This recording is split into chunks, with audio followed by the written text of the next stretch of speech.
Hello students, हम cash flow statement chapter करने जा रहे हैं। लास्ट वीडियो में हमने इसके इंट्रोडक्शन के बारे में देखा था। आज हम इसका नेक्स्ट टॉपिक करने जा रहे हैं। हमें पता है कैश फ्लो स्टेटमेंट में 3 सेक्शंस होते हैं, 3 पार्ट्स होते हैं। फर्स्ट होता है cash flow from operating activities, second होता है cash flow from investing activities and third one is cash flow from financing activities. तो आज हम cash flow from operating activities के साथ स्टार्ट करने जा रहे हैं। तो चलिए स्टार्ट करते हैं।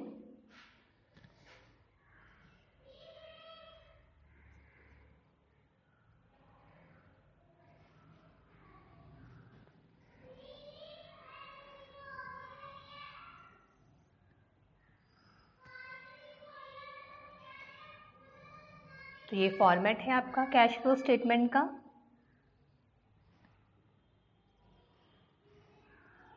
ये होगा आपका पर्टिकुलर्स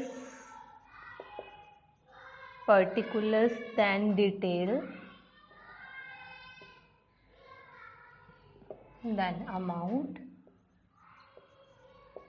ऊपर होएगा कैश फ्लो स्टेटमेंट।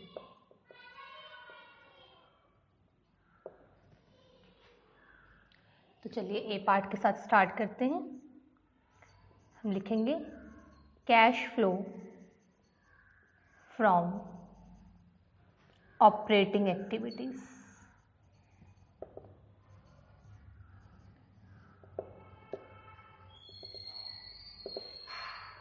हमें पता है कैश फ्लो स्टेटमेंट में हमने देखना होता है कितना कैश इन हो रहा है, कितना कैश आउट हो रहा है।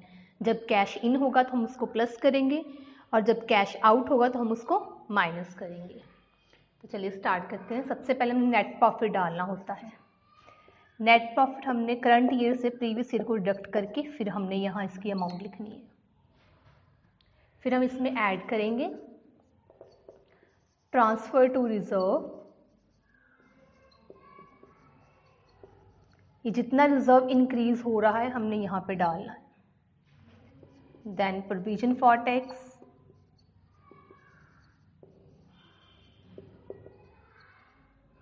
ये हमने करंट ईयर की डालनी होती है, इसको हम यहाँ बाहर लिखेंगे।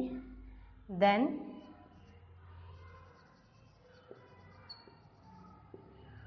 प्रपोज्ड डिविडेंड, ये हमने डालना है प्रीवियस ईयर का। देन इंटरिम डिविडेंड, इसको डालने के बाद हम सबको प्लस करके यहाँ पे इसका टोटल लेके आना है। फिर जो नेट प्रॉफिट का टोटल होगा उसमें हम इसको प्लस करेंगे और यहाँ पे जो हमारा आंसर आएगा उसको हम बोलेंगे net profit before tax and extra ordinary items.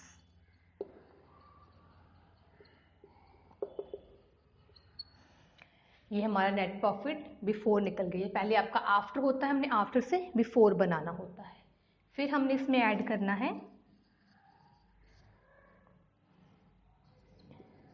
intangible assets like goodwill, written off। अगर तो लास्ट ईयर से इस ईयर में वो कम हो रही है तब हमने इसमें डालनी, अगर इंक्रीज हो रही है तब हमने इसमें ये नहीं डालना है उसमें। देन हमने इसमें डालना है लॉस ऑन फिक्स्ड एसेट्स। या तो आपको लॉस गिवन होगा या आपको एडिशनल इन्फॉर्मेशन में दिया होगा तो आपने अकाउंट बना के लॉस फाइंड आउट कर लेना है। तो loss on fixed asset like machinery, plant, building, उस पर जो लॉस हो रहा है वो आपने इस पर ऐड करना है। Then interest on long term borrowings, जो इंटरेस्ट है वो हम ऐड करेंगे। इन सबको ऐड करने के बाद हमने इसका टोटल यहाँ लेके आना है, इसमें इसको प्लस करेंगे। और अगर हमें लॉस हुआ है, जैसे हमने लॉस किया था, लॉस ऑन फिक्स्ड एसेट हम ऐड करते हैं और अगर प्रॉफिट हो रहा है तो वो हमने डिडक्ट करना होता है। अगर मशीनरी, प्लांट, बिल्डिंग में हमें प्रॉफिट हो रहा है वो हम उसको यहाँ डाल देंगे। इसको यहाँ डिडक्ट करने के बाद हमारे पास जो आंसर आएगा उसको हम बोलेंगे operating profit before working capital changes.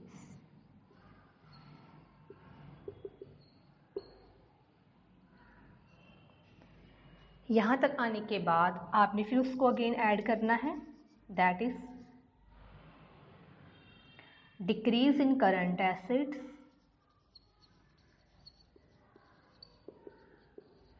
And increase in current liabilities. जैसे स्टॉक हो गया, BR, BP, that is bills payable, prepaid, outstanding. तो ये आपने देखना है वो इंक्रीज हो रहे हैं लास्ट ईयर से इस ईयर की तरफ या डिक्रीज हो रहे हैं।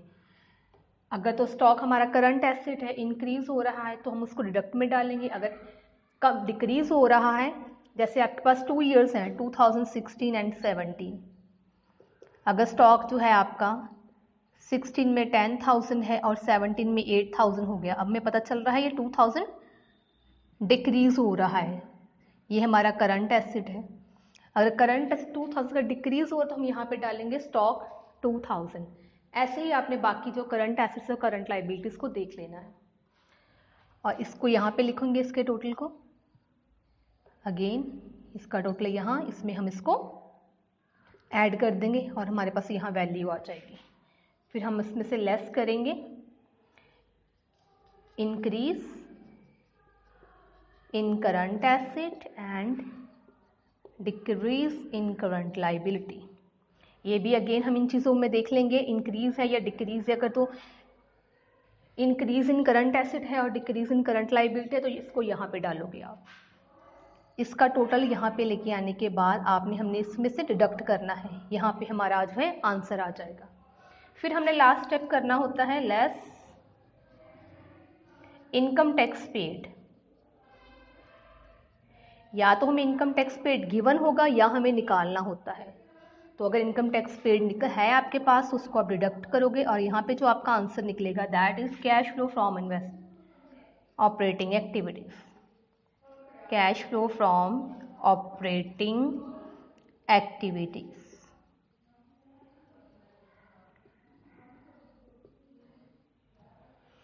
तो कैश फ्लो जो है स्टेटमेंट में हम ए पार्ट करते हैं, cash flow from operating activities. सबसे पहले नेट प्रॉफिट डालना है, फिर इन 4 चीज़ों को transfer to reserve, provision for tax, propose dividend, interim dividend, इन चारों को डालने के बाद यहाँ टोटल आएगा। इसमें नेट प्रॉफिट में टोटल को ऐड करेंगे तो हमारे पास जो वैल्यू निकलेगी उसको हम बोलेंगे net profit before tax and extraordinary items. Then हम intangible asset decrease, loss on fixed asset, interest on long term borrowing, इन सबको डालने के बाद टोटल लेके आएंगे और जो लास्ट टोटल है उसमें इसको ऐड करेंगे तो हमारे पास जो आंसर आ जाएगा उसमें हमने प्रॉफिट ऑन फिक्स्ड एसेट में को डिडक्ट करना है। इसको डिडक्ट करने के बाद जो आपकी वैल्यू निकलेगी हम उसको बोलेंगे operating profit before working capital change. फिर हम इसमें decrease in current asset, increase in current liability को ऐड करेंगे। इसका टोटल जो इसमें ऐड करने के बाद आपकी वैल्यू आएगी उसमें से हमें डिडक्ट करना होता है increase in current asset and decrease in current liability. इसको डिडक्ट करने के बाद जो आपकी वैल्यू निकलेगी उसमें से आप लेस करोगे इनकम टैक्स पेड। इसको डिडक्ट करने के बाद आपका जो cash flow from operating activity answer आ जाएगा। हो सकता है आपका आंसर प्लस में आए, हो सकता है नेगेटिव आए। अगर तो प्लस में आ रहा है तो हम यूज़ करेंगे word cash flow from operating activities, और अगर यहाँ पे आपका आंसर नेगेटिव में आ रहा है तो आप बोलोगे cash used in operating activities. तो जहाँ यहाँ पे आपका cash flow from operating activities जो हम कर रहे हैं फॉर्मेट यहाँ पे आपका ख़त्म हो रहा है। Thank you.